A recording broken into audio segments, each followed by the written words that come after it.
नमस्कार दोस्तों, स्वागत है आपका इस यात्रा में, जहां हम जानेंगे नागा साधुओं के बारे में। महाकुंभ में आने वाले ये नागा साधु भारतीय संत परंपरा का एक अनोखा और रहस्यमय वर्ग है। आपने इन्हें देखा होगा, अर्धनग्न, शरीर पर भस्म लपेटे, कठोर तपस्या करते हुए। इस वीडियो में हम खोलेंगे नागा साधुओं के जीवन से जुड़े कुछ रहस्यों को, जानेंगे उनकी कठोर तपस्या, नग्न रहने का कारण, भस्म का महत्व और महाकुंभ में उनकी विशेष भूमिका के बारे में। तो आइए डुबकी लगाते हैं इस आध्यात्मिक सफर में। नागा साधु बनना कोई आसान काम नहीं है। ये वर्षों तक कठिन तपस्या करते हैं, सभी सुख सुविधाओं को त्याग कर। जंगल, पहाड़, गुफाएं, यही इनके नए घर बनते हैं। कड़ाके की ठंड हो या चिलचिलाती धूप, नागा साधु अपनी तपस्या में लगे रहते हैं। इनका मानना है कि ऐसी कठोर साधना ही इन्हें मोक्ष के मार्ग पर ले जा सकती है। नागा साधुओं को देखकर एक सवाल सबके मन में आता है, क्यों रहते हैं ये नग्न? इसके पीछे है इनका भौतिक दुनिया से वैराग्य। कपड़े भी एक मोह माने जाते हैं। नग्नता उनके लिए संसार के सभी बंधनों से मुक्ति का प्रतीक है। ये उनकी सादगी और त्याग की अनोखी अभिव्यक्ति है। नागा साधुओं के शरीर पर लगी भस्म कोई सामान्य राख नहीं होती। ये चिता की राख होती है, जो मृत्यु और पुनर्जन्म के चक्र का प्रतीक है। इसे लगाकर ये साधु मृत्यु के भय से मुक्ति पाने का प्रयास करते हैं। भस्म का संबंध तपस्या और पवित्रता से भी जोड़ा जाता है। माना जाता है कि भस्म शरीर को नकारात्मक ऊर्जा से बचाती है और आध्यात्मिक शक्ति बढ़ाती है। नागा साधु अलग अलग अखाडों से जुड़े होते हैं।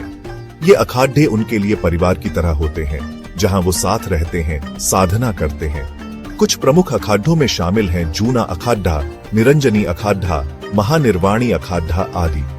हर अखाडे के अपने नियम कायदे होते हैं, जिनका पालन सभी सदस्यों को करना होता है। ये अखाडे ही नागा साधुओं को दीक्षा देते हैं और उनके जीवन को दिशा देते हैं। महाकुंभ के पावन अवसर पर नागा साधुओं का विशेष महत्व होता है। ये साधु सबसे पहले पवित्र नदियों में शाही स्नान करते हैं। लाखों लोग इनके इस पवित्र स्नान के दर्शन करने आते हैं और अपने आप को धन्य मानते हैं। माना जाता है कि नागा साधुओं के स्नान से पवित्र नदियों का जल और भी पावन हो जाता है। महाकुंभ में इनकी उपस्थिति धार्मिक और आध्यात्मिक महत्व रखती है। नागा साधु बनने के लिए कठोर साधना और दीक्षा प्रक्रिया से गुजरना पड़ीडेहिता है। इस दीक्षा में उन्हें अपना सब कुछ त्यागना पड़ीडेहिता है। घर, परिवार, धन दौलत, यहां तक कि अपना नाम तक। इसके बाद शुरू होती है वर्षों की कठिन तपस्या, जिसमें उन्हें ब्रह्मचर्य का पालन करना होता है और कठोर नियमों का निष्ठा से पालन करना होता है। यह एक कठिन पथ है, जिसे केवल विरले ही चुनते हैं। ऐसा माना जाता है कि नागा साधु अपनी कठोर साधना और योग के बल पर अलौकिक शक्तियां प्राप्त कर लेते हैं। कहते हैं कि ये साधु वर्षों तक बिना खाए पिए रह सकते हैं, कड़ाके की ठंड में भी नग्न रह सकते हैं और भयानक रोगों को भी अपनी योग शक्ति से हरा सकते हैं। हालांकि इन शक्तियों के प्रमाण वैज्ञानिक रूप से सिद्ध नहीं है, लेकिन लोगों की आस्था और श्रद्धा इन साधुओं के प्रति अटूट है। नागा साधुओं के जीवन की एक झलक। त्याग, तपस्या और साधना से भरा इनका जीवन हमें सिखाता है कि सच्ची शांति और मुक्ति भौतिक सुखों में नहीं, बल्कि आध्यात्मिक उन्नति में है। नागा साधु सनातन धर्म की एक अद्वितीय विरासत है, जो हमें हमारी संस्कृति और परंपरा से जोड़े रखते हैं। इनका जीवन हमें प्रेरणा देता है कि हम भी अपने जीवन को एक उद्देश्य के साथ जिएं और मानवता की सेवा करें।